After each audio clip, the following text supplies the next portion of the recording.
तर मंडळी, सगळ्यात आधी सॉरी, हा व्लॉग टाकायला थोडा उशीर झाला आहे. आम्ही गोव्यात जे 3 प्रयोग केले होते, मडगाव, साखळी आणि पणजी, त्यातला हा साखळीच्या प्रयोगाचा व्लॉग आहे. तर साखळीच्या प्रयोगाला जाण्याच्या आधी असं ठरलं की श्री संस्थान दत्तवाडी इथे दर्शनाला जायचं श्री गुरुदेव दत्तांच्या. आणि आम्ही इथे येऊन पोचलो आणि अतिशय रम्य आणि सुंदर परिसर. इथे इतका प्रशस्त परिसर आहे या मंदिराचा की इथे आल्या आल्या आपण गोव्यात आहोत हे जरा विसरून जायला होतं, कारण गोव्यात इतकं जुनं आणि छान मंदिर असणं हे थोडंसं आपल्या अपेक्षेला धक्का देणारं आहे.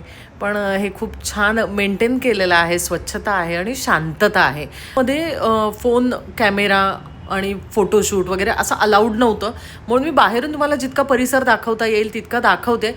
हे आहे मंदिराचं सभागृह आणि आतमध्ये दिसतंय ते आहे गर्भगृह म्हणजेच गाभारा. आणि इथे आमची सगळी मंडळी दर्शन घेत आहेत. आणि मला माधुरीताईंनी सांगितलं की हे प्रचंड जागृत असं देवस्थान आहे, अशी इथली मान्यता आहे आणि खूप दुरून दुरून लोक इथे दर्शनाला येतात. ह्या बघा, आमच्या माधुरीताई प्रचंड श्रद्धेने, भक्तिभावाने ह्या मंदिराच्या परिसराची प्रत्येक गोष्ट पाहत आहेत, निरखत आहेत. तर त्यांचं इथे बरेच वेळा येणं जाणं होतं, पण मी मात्र गोव्यात बरेच वेळा येऊन इथे पहिल्यांदाच आले. आणि मग आम्ही दर्शन घेऊन शांतपणे निघालो पुढच्या प्रयोगासाठी, अर्थात रवींद्र भवन साखळी येथे. आणि ह्या नाट्यगृहात शिवरायांची खूप छान मूर्ती होती, जिचा फोटो घेण्याचा मोह मला आवरला नाही. आणि त्याचसोबत एक अत्यंत सुंदर अशी गोष्ट माझ्या नजरेस पडली, ती म्हणजे जिथे आपण रवींद्र भवन साखळी या नाट्यगृहात शिरतो तिथेच भिंतीवर ना फार ज्येष्ठ आणि श्रेष्ठ अशा स्त्री व्यक्तिचित्रांची माहिती त्यांच्या फोटोसकट दिलेली आहे. प्रत्येकीला एक छान काहीतरी उपमा दिलेली आहे, जसं धगधगता गुलमोहर, पहिली सिने नाट्य अभिनेत्री वगैरे वगैरे. तर त्यांच्या व्यक्तिमत्वासंदर्भात आणि त्यांनी केलेल्या कार्यासंदर्भातले लेख किंवा माहिती इथे त्यांनी फ्रेम करून लावलेली आहे, जो उपक्रम मला अत्यंत आवडला. कारण ह्यातल्या बऱ्याच चेहऱ्यांना आपण ओळखतो, पण त्यांची माहिती किंवा त्यांनी काय काय केलं आहे ह्याची जाणीव आपल्याला नसते, अभ्यास आपला नसतो. तर हे बघा, मीनाताई मंगेशकर खडीकर आहेत आणि त्यानंतर जयश्री आहेत. तर असे शोभा गुरटू ज्या श्रेष्ठ गायिका आहेत त्यांचासुद्धा इथे फोटो आहे. त्यांना गोमांत सौदामिनी असं नाव दिलेलं आहे त्यांनी. आणि ह्या आहेत मोगूबाई कुर्डीकर. मला आठवतं, आम्हाला शाळेत एक धडा होता ज्यात मोगूबाई कुर्डीकरांचा उल्लेख होता. तर मला पूर्ण आठवत नाही आहे, पण कोणाला आठवत असेल तर नक्कीच कमेंटमध्ये सांगू शकता तुम्ही.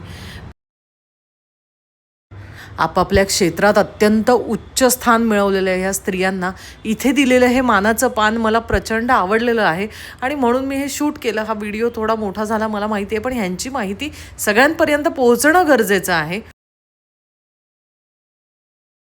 आणि आता सुरू झालेली आहे प्रयोगाची तयारी. हा आमचा 3रा आणि शेवटचा प्रयोग आहे गोव्यातला, त्यामुळे एक्साइटमेंट आहे, नर्वसनेस आहे, पण थोडंसं वाईटही वाटतं आहे की अजून प्रयोग व्हायला हवे होते असं वाटतंय. पण पुन्हा येऊ गोव्यात तेव्हा अजून ब्लॉग करू, काय पराग. आणि प्रयोग सुरू झालेला आहे. पहिल्या कडव्यात तिला कळी कळीने पूर्ण फुलून मंडपावर चढणारी वेल असं म्हटलं आहे. तर दुसऱ्या कडव्यात ती भातुकली खेळणारी बाहुली आहे. आणि 3ऱ्या कडव्यात मात्र तीच दोन्ही घरचे कळस उजळणारी चंद्रिका म्हणून आपल्यासमोर येते. आणि आता ऐकूया माझ्या सगळ्यात आवडत्या गाण्याचा काही भाग धनंजय मस्करच्या आवाजात.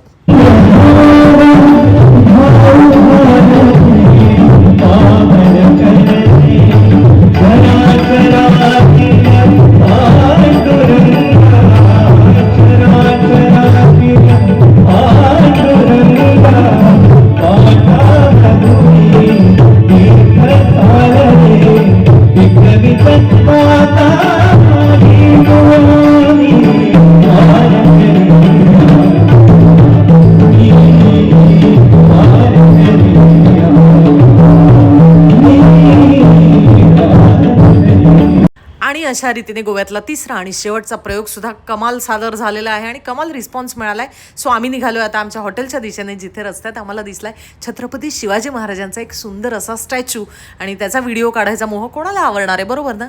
तर आजचा व्हिडिओ थोडासा मोठा झाला आहे, पण मला नक्की कळवा कसा वाटला तुम्हाला हा व्हिडिओ. लाईक, सबस्क्राईब आणि शेअर करा. पुन्हा भेटू, बाय.